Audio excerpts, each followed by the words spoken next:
Well, it's Christmas Eve, and what better time to put this engine in this car? So we're putting a Hellcat in this. This is a 72 Charger that my youngest son and I are building together. And we started on this when he was in high school, so probably six or 8 years ago. And we got it, the interior done, and it painted. And then he went off to college. So now he's done college and working, and he's home for Christmas. So I said to him, "Hey, let's take a few minutes and put this engine in."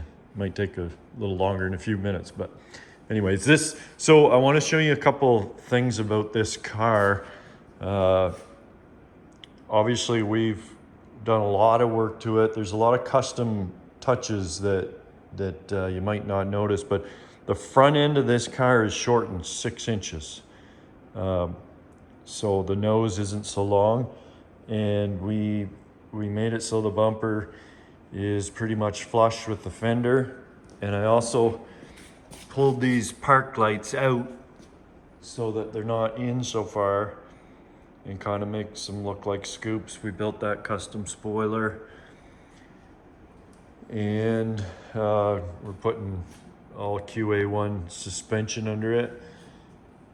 And we eliminated the drip rails. They're gone. And it's mini tubbed, so I can fit huge tires under this. Right now there's, what are they, 325s, but we're actually gonna put 345s under it. And we also narrowed the bumper, pushed it right in against the body. So got rid of the moldings and did a little bit of a custom Lando top. It's all painted in there.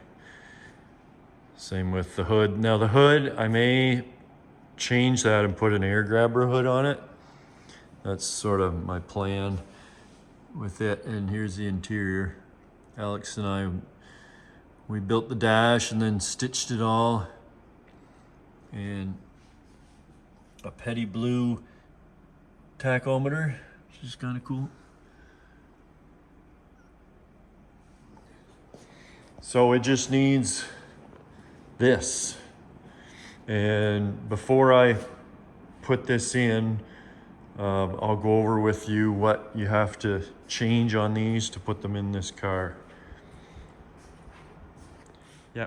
Okay, so just before we put the Hellcat in the Charger, there's a few things that we have to modify on this engine to put it in this car.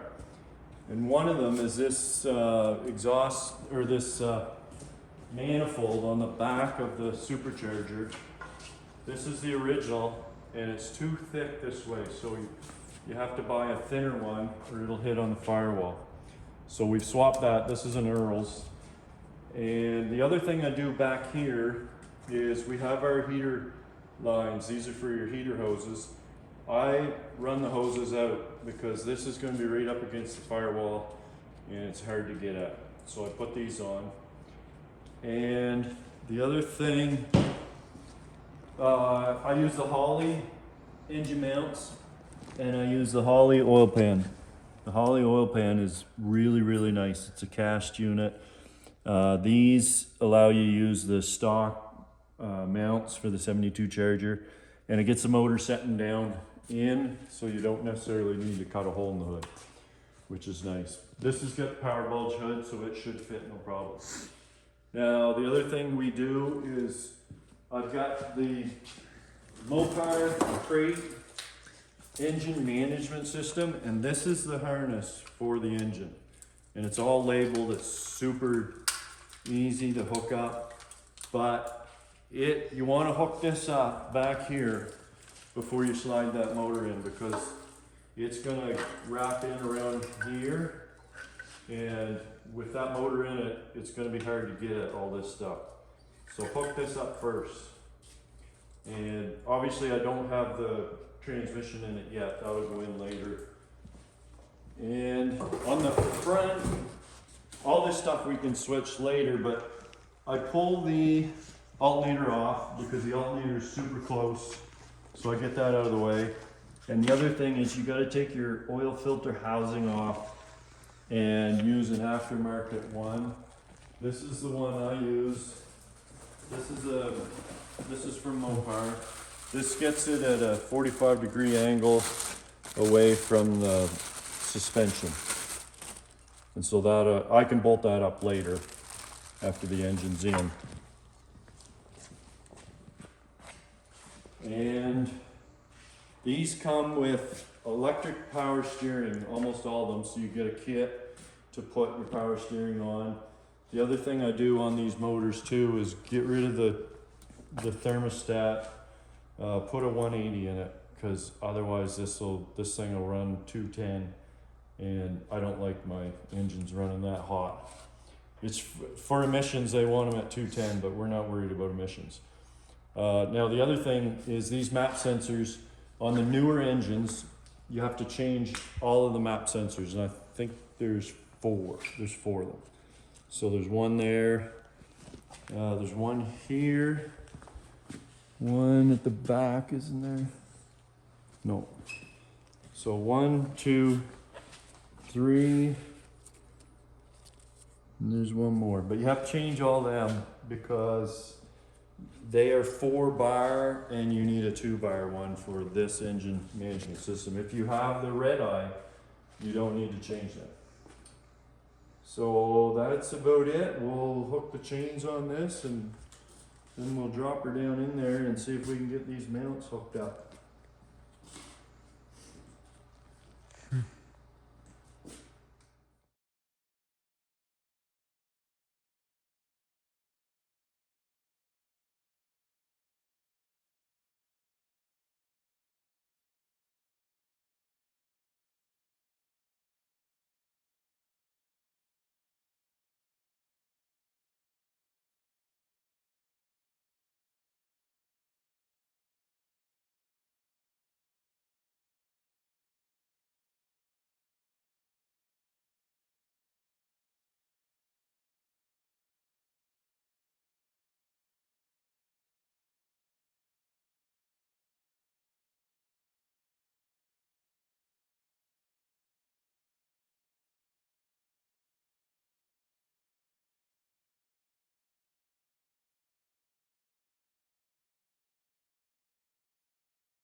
Nope. There she is. Sitting pretty high. Luckily, we have power bulge hood. And it's tight on this side. Yeah. Lots of room in the front. And a fair bit of room on this side. So right now, we've got the mounts hooked up, but we don't have a transmission in it, so we put a block back there to hold it in. And there's actually quite a bit of room back here, I'm surprised. So it's easy to get at stuff. This is the first time I've done one in this 3rd generation Charger. There's a lot more room than the B-body, the 68 to 70s. So now there's a lot of hooking up.